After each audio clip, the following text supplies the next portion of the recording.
পপির শেষ cinema direct attack মুক্তি পেয়েছে ঠিক 1 মাস আগে।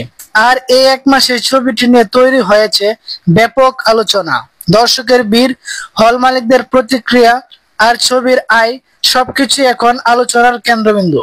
বাংলাদেশের সিনেমার বাজার অনেকদিন পরে এরকম একটি ছবি নিয়ে এত ইতিবাচক কথা শোনা যাচ্ছে। বিশেষ করে পপি এবং আমিন খান, এই দুই তারকার রসায়ন যেন আবারও দর্শকদের হলমুখী করেছে। যদিও অফিসিয়ালি এখনো কোনো ডিস্ট্রিবিউশন হাউস সঠিক পরিসংখ্যান প্রকাশ করেনি, কিন্তু ইউটিউবে বিভিন্ন বিশ্বস্ত রিপোর্ট, রিভিউ এবং সিনেমা বিশ্লেষকদের ভিডিও দেখে বোঝা যাচ্ছে মুক্তির প্রথম সপ্তাহ থেকেই ডাইরেক্ট অ্যাটাক বেশ ভালো ব্যবসা করেছে। বিভিন্ন ভিডিওতে বলা হচ্ছে ছবিটি 1 মাসে প্রায় 1 থেকে 1.5 কোটি টাকার মতো আয় করেছে। অনেক হলে শো হাউসফুল গেছে, বিশেষ করে প্রথম 2 সপ্তাহ। কিছু হলে ছবিটি এখনো চলছে, অর্থাৎ আয় আরো বাড়ছে। যদিও এটি অফিসিয়াল সংখ্যা নয়, তবে বাংলা সিনেমার বর্তমান পরিস্থিতি বিবেচনায় এই আয়কে খুব ভালো বলা হচ্ছে।